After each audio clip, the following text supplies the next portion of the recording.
Hey everybody, this is James from On Whose Shoulders podcast. Today we're going to interview Herb Bloomquist, and Herb was a huge personality, huge influence in my learning how to do Christian camping.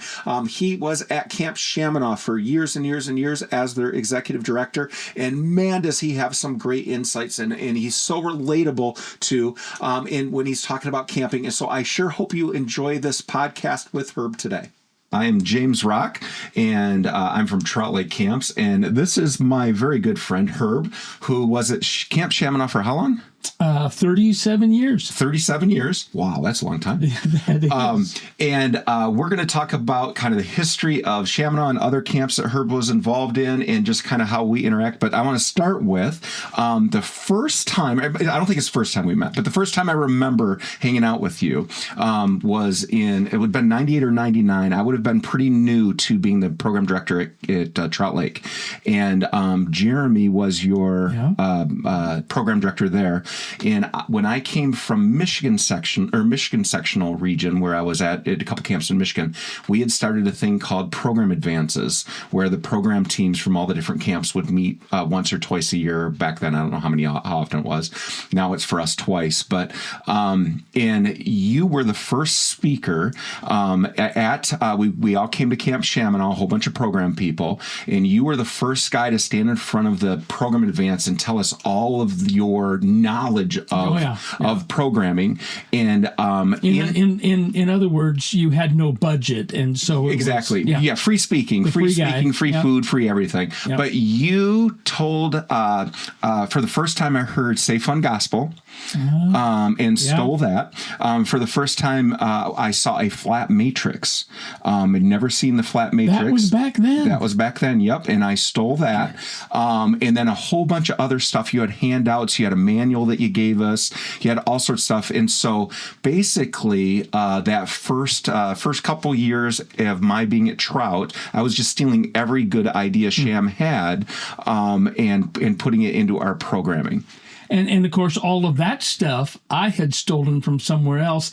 And as I recall, you took it and you made everything better, and I restole it. I did. Your stylistic version was a little dated. We'll probably throw a copy of it on the screen here. No, but, don't do that. Don't do that. I tend to make it a little more bright, a little more infographic looking, even back then before there were infographics.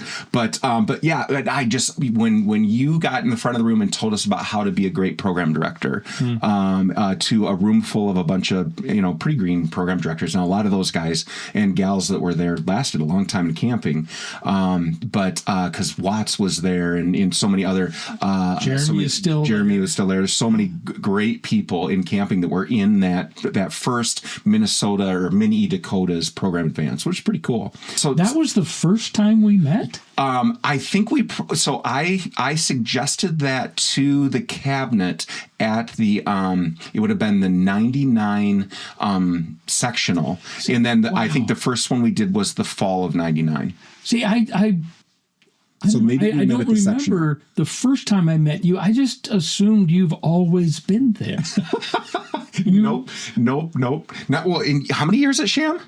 86 to what's 86 plus 37? I don't know.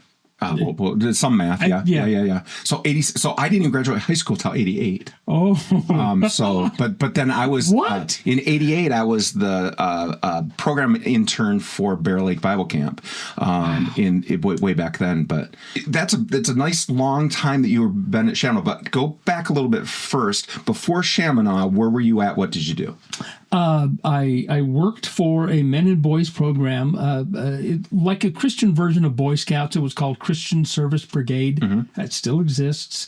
And that was a lot of boys' camps. And so I was at Camp Nathaniel here in Minnesota I grew up there and then was on college-age staff. And then I was an intern for that ministry and was program director there for a number of years. Paid program director or volunteer program director? At that point, it was paid. Once I was out of college and working for Christian Service Brigade, it was a paid position.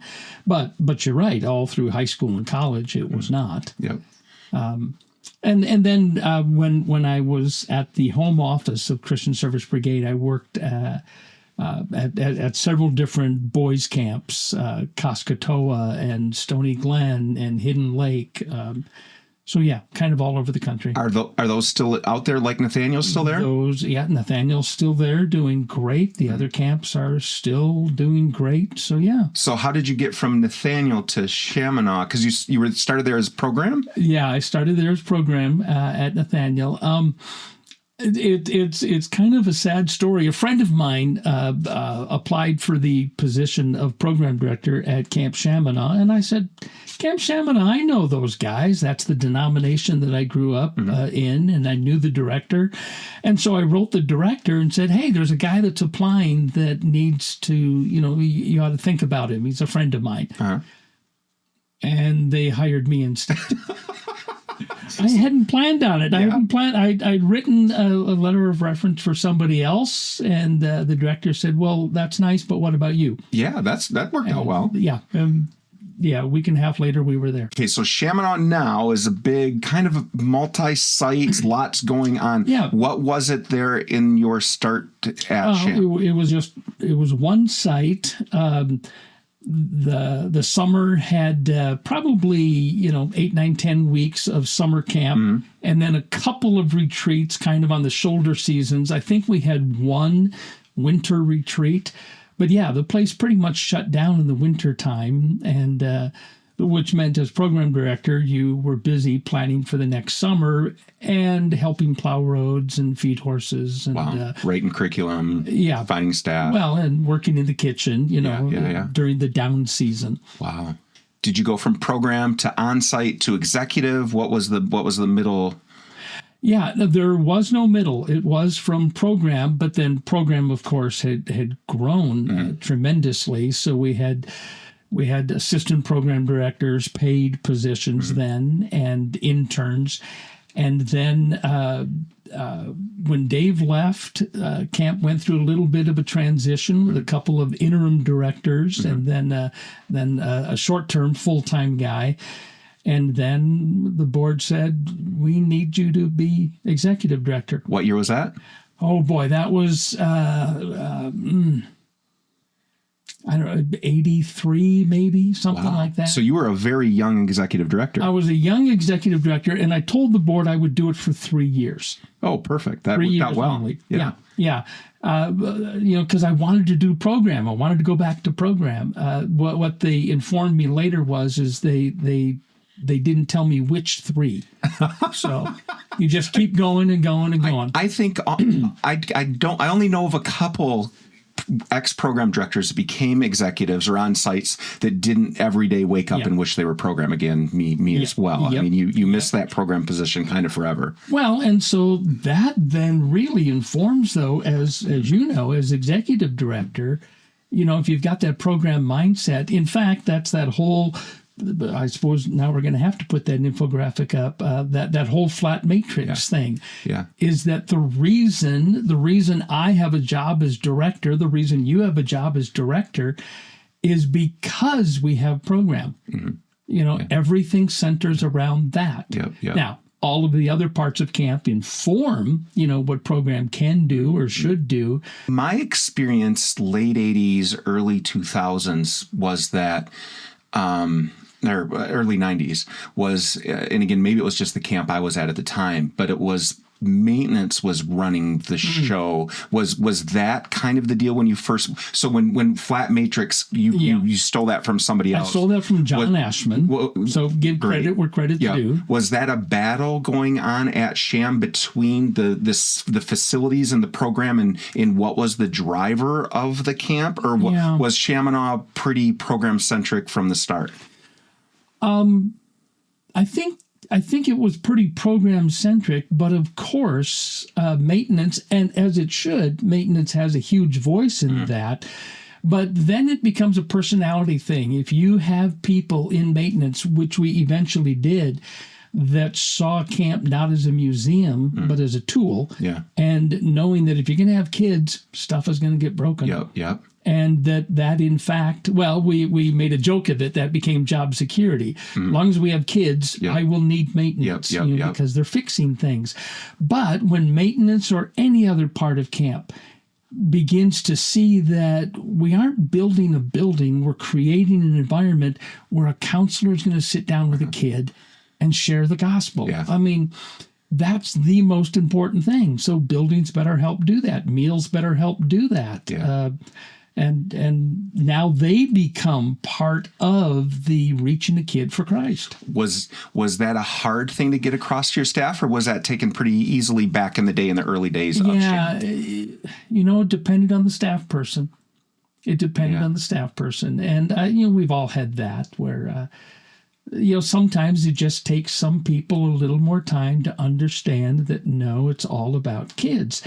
And it didn't take us long. Yeah. It didn't take us long because as long as we championed and celebrated together what was happening with kids, then people begin to see you start to lean in the right direction with that. Much bigger picture. So going back a little bit, when you first started, how many staff were on year-round staff? Oh, wow. When I started at Shamineau, year-round, full-time, there were probably 4 of us. 4 of you? Wow. Yeah. Now, I don't know. I think it's 17, 18, 19. Yeah. The Shamineau, I'll go back one more further step. Shamineau started when? Shamineau started on its current site in 1958. Okay. Prior to that, it was Buffalo Lake Bible Camp down in Buffalo, Minnesota. And prior to that, it was at the same location, but in 1912, it started as the Scandinavian Young People Society. Wow. Young People Society. Yes, Scandinavian Young People Society became the Minnesota Young People Society, a very Swedish, denomination. So when the young people became old, did they just throw them out and you couldn't do it anymore? Or? Well, young people back then, you look at the old youth groups from back then, it was still like you're 30. Yeah. Oh, wow. So they were all young people. But that became eventually Buffalo Lake Bible Camp. Then in 1958, they sold that property and moved to the current property. Wow. Which you read the old board minutes from way back then, from 1958, and there were people that were adamant that no one is going to drive that far from the cities, way up to there. Yeah. Well, and now it's nothing. You do it up and down in a day, no problem. And why on earth would you need 230 acres for a camp? Well, now it's 800. Yeah. And why would you need a mile of lakefront? That's ridiculous. Or, $35,000 is what that property costs. That's outrageous. Huh. Who would spend that kind of money? Thankfully, there were wiser, more visionary people that said, no, this makes sense. If I had a time machine, I would go back in time and just buy up all the property for the camps when the farmers wanted nothing to do with what touched the lake. And so it was all just these huge wasted plots, wasted property. And if you just go back in time and get huge pieces of that. But so when you started out as, executive, as a young executive moment, what was that transition then from program to executive like? That was tough. It was a tough transition because, again, my heart was in program and that's what you want to focus on. But then you have to start. Well, I knew nothing about finances. My board was very, very gracious in teaching me how to read a financial statement. In the long run, I think that really helped because then as I learned how to read those sorts of things, you were able to remember that, no, there's a lot of people who don't understand financial statements. So how do we boil this down? And we began to do that in all of our reports, boil it down to an easy read. For those who don't read financial statements, you had to start thinking about things like insurance and food service. How do you make that cost effective and yet serve something really good? And always a connection to evangelical free churches in Minnesota, right? Yeah, that's always been. Well, that's who we are affiliated with. About 2/3 of the summer kids were free church kids. The other third were various denominations. Probably for rental groups, it was probably 50-50. Wow. Free church groups and non-free church groups. So then, as this young executive director trying to move the camp forward, what was your vision? What were you trying to do in the beginning? Trying to get more program centric, but where did you want to take it? Well, trying to get more program centric, that was really huge. And the other is just plain, how could we effectively serve more and more kids? And to do it in a way that made sense. When we started, summer staff was probably 50%, college and high school kids that were volunteers, college kids that they actually paid, and the other half were old guys, men and women that would come up and be counselor for a week. And that was great because, we needed the numbers and all of that. But how do you maintain the quality? In fact, when I started, different youth pastors or pastors would come up each week and be the pastor for the week, which, again, really gave you a connection to the church, but it didn't give you great consistency. Yeah. And after a while, early on, we started saying, you know what? If we had one theme, one set of Bible studies that all these different youth pastors that are coming up to be the camp director for the week, there would be some consistency there, and we could plan and have the same, not reinvent the wheel each time. And then eventually that became... Buy the same props that go all the way through, that kind of stuff. Yep. And eventually that became, let's us do this in-house so we can maintain that consistency, still have all of those volunteers, and then eventually having to replace the volunteers so you could have that same consistent quality in staff. So did the numbers increasing drive the increasing the size of the camp, where you were turning campers away? Did the churches say, we want the camp to grow? What was the underlying issue that caused Sham to grow so much? Well, probably when people saw the consistency in programming, I think that attracted more and more. And of course, we did far more marketing, than what had happened before. And so the increased number of kids, yes, drove the rest of it, of saying, okay, we need to hire more staff. We need more facilities. Turning kids away is a great marketing tool for about 2 years. And then after that, people just get mad at you. Yeah, because there's not going to be room. I'm not going to try kind of stuff. Exactly. Yeah, exactly. So, it's kind of a chicken and an egg thing. More kids mean, we have to do a better job. We need more staffing. Doing better staffing, doing better housing means, we're going to have more kids. Yeah. And then, of course, marketing is all tied up into that. I want to sidebar here from it. Sham, to me, one of the things I think about you guys is you guys did a ton of stuff with overseas camps as well. And so when did the overseas camps start to come into people coming to Sham and saying, hey, we want to make one in China, we want to make one? Yeah, I think 83, or I'm sorry, 93. 93 was the first year that we did overseas stuff. And it's not that we wanted to, hey, let's go into overseas. One of the things that I think we were always good at Shamineau, at doing at Shamineau, is saying yes. And does that mean that we knew exactly what we were doing? No, we just said yes. And we had a young man, Dave Osterhus, who had been involved in international messengers, who had done some overseas stuff. He loved camping, but he loved missions. He knew that's what God was calling him into. And he said, hey, why don't we do a camp overseas somewhere? And we said yes. Where was the first one? The first one was in Austria, a miracle story. I wrote the international ministry of the Evangelical Free Church and said, look, I've got some college-age kids that have a heart for missions and a heart for camp. They want to do something overseas. That same week, they had gotten a letter from a missionary in Austria that said, we really need to do a youth camp here. Do you have anyone that can help us? And so they stapled those letters together and sent them back to me. That was in March of 93. And then that summer, we did a week of camp in Austria, in the Austrian Alps. Beautiful, beautiful setting.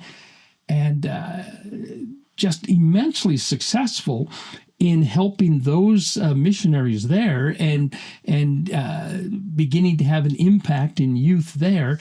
And then eventually those kids from overseas, from Austria, started to come to Shamineau for a summer, which gave it, a really cool missions flair, anytime that they were there, plus increased their knowledge of how to do camping. And to this day, that camp still is wow. Those camps are still doing great in Austria. That then began to expand, to other missionaries, other countries that said, hey, what about us? We want to do that. And eventually we had a whole department. Bruce Hibbard was my full-time Shamineau International Director. Wow. Now, COVID kind of shut all of that down. Yeah. And it's starting to come back. Yeah. But what was the peak amount of camps that you guys had internationally? Let's see. A couple of camps in Austria. We helped with the camp. A couple of camps in Poland, Trinidad, Tobago, amongst the Muslims in Montreal, Canada. And then China was the amazing story. The Chinese government gave Camp Shamineau 250 acres to run a Christian English language camp. Wow. And the miracles there were just amazing. Japan we helped out with, and I can't remember. Brazil, there was a camp that we helped out with. And then, several of those kids ended up coming to Shamineau for the summer. So were you taking the Shamineau programming model and just saying, make this in Brazil? Or was it a huge adjustment and change? No, you've always got to contextualize, whether even if it's, here within the U.S. or here within Minnesota. You can't just take a camp, pluck it out and drop it down somewhere. The concepts of focusing on program, of making sure that everything that we're doing somehow informs the gospel. We're not just doing crafts. We're not just doing skills classes. All of that helps teach the gospel. And then how do you do that? Well, in Austria, you can't have an 800-acre camp. Yeah. It's in the mountains, and we had this little tiny postage stamp facility. In China, we did have 250 acres. In Japan, right now, we are building a youth camp, and it's a much, much smaller footprint, but the same concepts. We're going to focus on kids, and we're going to focus on everything that we do informs, teaches them about the gospel. Yeah. And you have to contextualize that in all the different places. Trout's got a connection to a couple Ukraine camps, but we've never had that influence that you guys, and I know so many camps, 90s, 2000s, were really getting involved in overseas, and it's one of the things I've had a jealousy of that ability to outreach. Now, Trout now brings a lot of staff. We bring about 50 staff a summer. They're international staff that come through organizations and stuff like that. And that's been a great. Isn't that amazing? How now, if I'm talking about missions with a kid, and he wakes up every morning, and one of his counselors is from overseas, and can say, "No, look, let me tell you, this is where I live, and this is what it's like."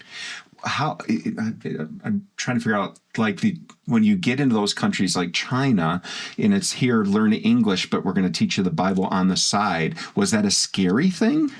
Everyone told us when, and China is just that amazing story. I mean, the other places that we work were also just fantastic. But China, it's illegal to be a Christian in China. And yet they gave us 250 acres to run a Christian English language camp. And what we learned is it wasn't scary. It's just that you don't hide anything. Oh, okay. You know, if Just you be have upfront. nothing, you're completely upfront. Oh, this is what we're going to teach. And yes, we will teach English. They will learn English because that's what they wanted. But here's the curriculum that we're going to use. And as long as I'm not offensive to, hey, the Chinese government is terrible, we don't even talk about that. We talk about Jesus and learning English. So you're running Sham. You've got enough just running 400 bed camp. Yeah, boy, it's 500. 500 bed camp. Okay. Yeah. So 500 bed camp, you're running Sham. Somebody comes to you and says, okay, I want you to do this overseas too. I can just kind of sense the staff going, we don't need more. Yeah. And you know what? And that was a challenge. Yeah. Both constituents and board and staff even. That, hey, we got to have enough money to do this. We got to have enough staff to do our own camp. We have to. Because you took staff and would make high ropes courses overseas and send them away, and then they'd come back. But what was the end result of that influence of doing that to your staff? Not just going overseas, but in any non-camp experience, I always felt that my staff were better staff. If they can go help out at a school, they come back to me a better informed staff. If they can go overseas and build a ropes course and learn how to, I don't have the same materials there, but how can we accomplish the same thing? All of that is great experience for when they come home. They're better they're better camp staff, and when they go back to their churches, for the non-year-round staff, I think they're better church members. They're better informed. They can say, oh no, I know what it's like for that missionary to work overseas. So that goes from one camp to this whole wing of camp, and then COVID shuts it down. Yeah, COVID shut it down. And then how do you put the pieces back together? Well, we haven't yet. Okay. We haven't yet. Now, does that mean that all that time and money and energy that we spent doing those other things, was for naught? No, not it made a huge difference in those countries. Again, well, the Austrian camps are still running, and most of it, well, not most of it, the vast majority of it is all indigenous. Yeah. In China, again, that was the poster child of miracles upon miracles. After 10 years, the Chinese government did shut it down. There's a new regime in China. They came and shut it down, just took it away from us after 10 years, and about 1,000 campers a summer that ran through through that camp. The U.S. State Department got involved and said, you can't just take that away from them. They've invested all sorts of money. And so the Chinese government gave Camp Shamineau almost $1 million. We had all the receipts for everything that we had done. We had wonderful help on the Chinese side. Yeah, that's cool. They gave us $1 million with the stipulation that the money stay in China, which we were fine with. Well, today, and you won't hear this on the secular news, and that's a little bit by design. Today, there are almost 300 Christian camps in China. Wow. Because of that one camp. And we all, when all of that was happening, all of us leadership were like, God, what are you doing? Don't you know what you're doing? This is the only Christian camp in China. Yeah. Well, we took that $1 million, and for all of those kids that were now young Christian businessmen and businesswomen who said, oh, we need a camp. Wow. They all started their own camps, and we used those funds to help seed that, to spend money on training. So, to have those camps all indigenously run now, in fact, there is even a CCI, Christian Camping International, China chapter. It's under Australia, but it's got its own Chinese chapter. We would have never envisioned that. We were like, we have this one great camp. Yeah. How about 300 camps? We have a similar Camp Maximum in Ukraine. We helped them get started. We helped them program. We had some mutual donors and things like that. And then the Ukrainian war happened, and it being a refugee camp. Yep. And then so we're kind of helping them and doing different things. And then in the midst of the war, they're still having campers come in the summer and go to the camp just like camp. Yep. And you're just like, you can't even imagine, what they're going through and how the kids and how the people they're ministering to. But amazing stories, amazing ministry. And it just started way back, and a few people going, man, we should make a camp in Ukraine, and you have no idea what God's plan is for that, years and years down the road. And there's a whole bunch of Ukrainian refugees in Austria, and they're being served in those Austrian camps. Wow, that's amazing. Yeah. That's so cool. So try to get a little more up. Yeah, sorry. A lovely sidebar. But back to Sham. So Shamineau is growing and growing. You're halfway in your career in Sham. What had changed from the beginning of Sham to that middle time that you the staff's growing, less volunteer counselors? What's changing? Yeah, I mean, that'd be the key thing. The number one thing for most camps, I would say, is it's no longer volunteer run. Mm-hmm. Now, volunteers are still hugely important. But again, for all of the liability reasons, all the insurance reasons, all the consistency reasons, we've gone to pretty much all paid staff. You still want to somehow hang on to that ethos of churches directly connected by these volunteers that come up and help. So I'm still a huge advocate of volunteers. We just have to use them in different ways. And we have to be communicating to them what it is that they're accomplishing. Every work crew that we have, it was always my goal to, at the time that they were there, to pull them aside, even if they're there for a day, pull them aside and remind them, you're not building benches. You're building a place where a counselor and a kid are going to sit and have a conversation that'll change eternity for that kid. So we still need volunteers, and we need them. We use them in different ways now. Okay, so middle time to your latter years working there. Yeah. What was there any big changes or any big adjustments? Well, I think what we started seeing in those latter years is the moving to the multi-campus kind of a model. And it wasn't in the latter years. Early on there, we acquired an island, a 22-acre island in Lake Shamineau that became its own standalone camp. Still one of the most fun weeks in my son's life was being on that island. Yeah, it is. It gives you an opportunity to do a completely different kind of camp, but within, real close to the mothership, and then we acquired Rock Ridge Camp up near Ely, Minnesota, right on the edge of the Boundary Waters. Again, a completely different kind of camp, a wilderness camp. We do have 2 flush toilets there now, nice. Mainly outhouses. And it's that stepping stone into the Boundary Waters. And one of the things that we were looking for is again, those stepping stones. Okay, Camp Shamineau, main camp, serves this kind of a kid. But the island, gets that kid who wants a little bit more wilderness experience.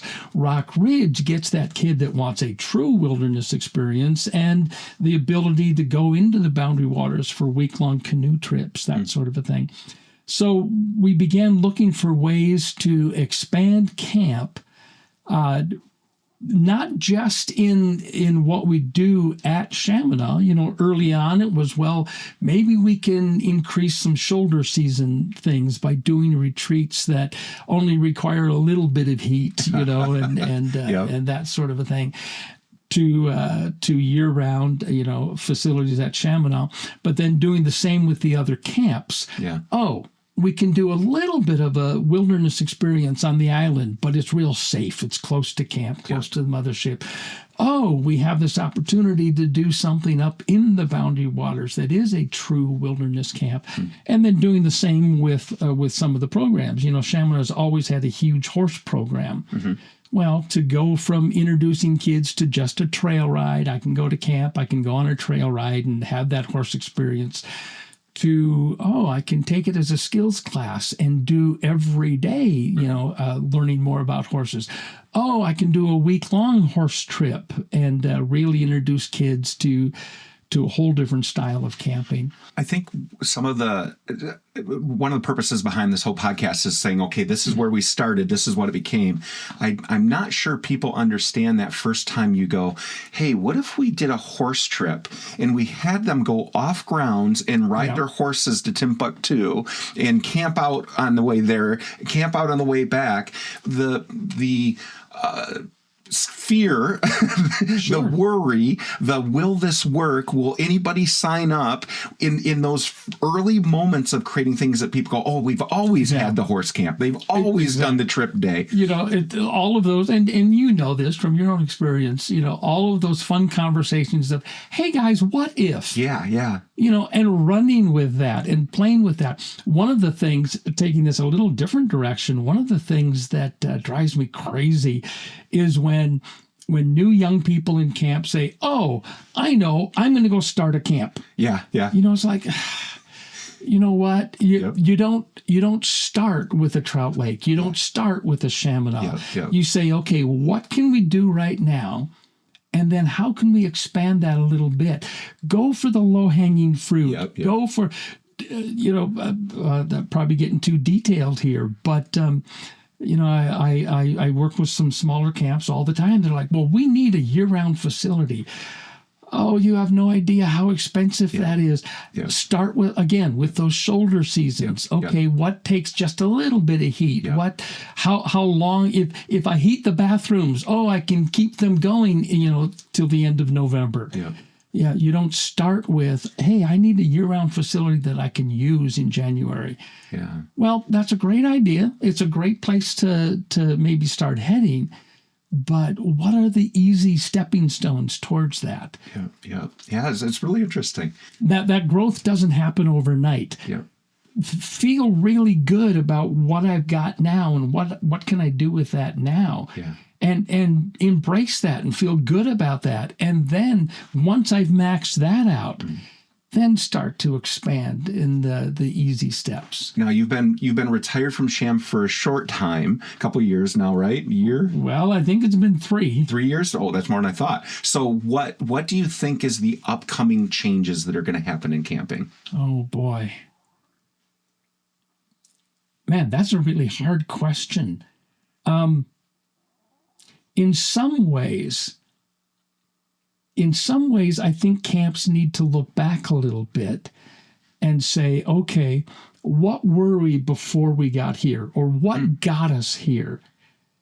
And remember that connection to churches, that connection to people that loved camp. That's what got it to where it was. And make sure I don't lose those connections. How can I take what I'm already doing, or where we're at now, and say, how do I reconnect? Not necessarily those people; a bunch of them are dead now. I'll be there soon. But how do I keep that connection with that core group back in my local churches, or back whatever constituency it is that got us started? So don't become too big for those small relationships. You know what? It's all about relationships, no matter how big you are. It's about relationships. Flashy brochures and all of that are wonderful, but it's about relationships. Who decides, well, being very practical, going back to summer camp, who decides if a kid goes to summer camp? Mom does. So I better make sure that I'm in touch with all those moms, that I know what they're thinking, what they're feeling, so I can address their concerns and that sort of a thing. Who is it that decides, what's the new greatest activity at camp that we ought to be doing? Well, talk to those college kids who are saying, hey, what if? Or finding out what their needs are. At our senior high camp, when I started at Shamineau, sorry, this is kind of another rabbit trail, But when I started at Shamineau, senior high camp was big, and then it all faded away. Because I don't know, it wasn't cool for high school kids to go to camp. Well, Jeremy Moulton had the wonderful idea of, hey, what if we tried again with senior high camp and focused on some areas of great need?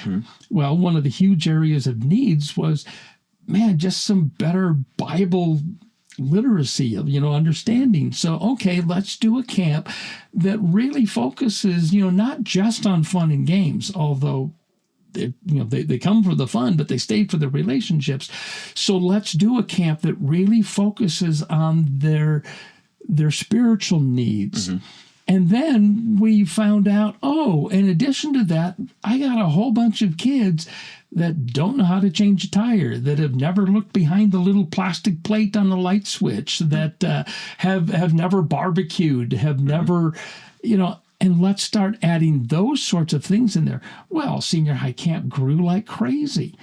And we did all those incredible life skills. Why not teach a kid how to back up a trailer? I ruined a couple of trailers, in doing that. But how fun for a kid to be able to say, yeah, I know how to back up a trailer. It just gives them a little bit more confidence in all of those life things. While we're also challenging some really deep spiritual things and learning about that, and challenging them to, hey, how do I become that missionary to my own group of friends, or maybe even vocationally someday? So don't sit with just what you have. Keep looking at reinventing. Keep looking at getting better at those age groups. Keep drilling down into and trying to determine what the needs are, so that ministry wise you can kind of hit them where they're at. If I'm doing the same thing now that I did 4 years ago in camp, I'm going to fade. I'm going to fade away. Now, that doesn't mean that the core issue has changed. No, I still need a counselor with a kid sharing with them, the wonderful things of the good news of Jesus. How I do that, that had better change. If you're doing the same music, that you did, that's the easiest one to see at camps. That's really nice. I do miss the boys sing, then the girls sing, and then the boys sing. I know. I miss those songs. I gotta be honest. And you know what? They're just some hymns that I'm going to always hang on to. Enoch Olson, Spring Hill in Michigan, he taught that 33% of your camp should be new every year. And I'm like, I could never hit that number. No, I remember that. But it was always a great reminder to me to keep dialing, keep looking for, and that allows also for some mistakes. And we bought the wrong thing, or we got the wrong thing, or, for Trout, we had this paintball area that we then made into laser tag because nobody wanted to play paintball anymore. But it allows for that, man, this one didn't quite hit right, but keep trying and keep drilling down and keep trying to be what those campers need. Well, and trying something new, that's fine to have some failures in there. I mean, if you never try it, then you don't know that it won't work. If I can do something where every year, I want a kid to go home at the end of their week of camp or their month of camp, however long they're there, saying, I didn't get a chance to do everything. And then next year, here's something new that I've never done before. And then, now getting a little academic on us, but I would challenge everyone to read stuff by David Elkind. Not a believer, but a wonderful child psychologist who talks about, his most famous book is The Hurried Child, followed up with All Grown Up and No Place to Go, of how we're pushing kids too hard, too fast. Let them come to camp. Let them be kids. But then we've lost marker points. What's the difference between a third grader and a ninth grader? Well, hardly anything anymore. But at camp, we get to build in those marker points. When I'm in 7th grade, I get to. When I'm in 10th grade, I get to. So camp has this wonderful opportunity to build these marker points, to build these change agents in a kid's life. and we need to capitalize on that more and more. And that's where a bunch of those new activities come in. Oh, when I'm in, Yep. I had a friend of mine at camp in California that they got done with this work project. They had a bunch of stones left over. And so for their younger camp, they just stuck some stuff in the trees that the kids could pick up the stones and throw at the stuff in the trees. And he said he couldn't get the kids to leave it, and so we copied that with our youngest camp. And it's just, you just have a pile of rocks and a bunch of junk in the trees. And the kids can stand there all day and throw rocks at trees because nobody lets them throw a rock. They grab a rock and go to throw it, and mom or dad or grandma or grandpa, and don't do that. You can't throw rocks, and so there's so many different, and you're like, that's the simplest, easiest activity we've ever built. Way back in the day, early on, when we had half volunteer counselors and half regular counselors, I still remember this old guy doing something that we thought was ridiculous with his cabin group of, they were fifth grade boys. It's called The Way of the Brave, and it was like, well, they climbed up this super steep hill that we have at Shamineau. They swam from here to there, and they got feathers or something like that. Yeah. I don't know. Kids loved it. And it was like these fifth graders that are doing all these silly little things. Yep. They loved it. We got to let a kid be a kid. As a grandparent now, I do grandpa camp with my grandkids. And, we go down to the lake and we throw stones into the water. And we try to skip rocks. And it's all these things. We find cattails and make them explode. All these kind of things that a kid needs to do. Yeah. All right, well, we probably got to end here, but I just want to say thanks, Herb, for all of the great influence you've had on me and my career at Trout, and allowing me to steal all your great ideas that you stole from others, but mostly yours. Thank you for improving them. And just thanks for joining us today, and hope that your continued influence on camping and going to Japan, right, is where you're building the camp right now, and all that stuff continues to go super well. Thank you. Thanks.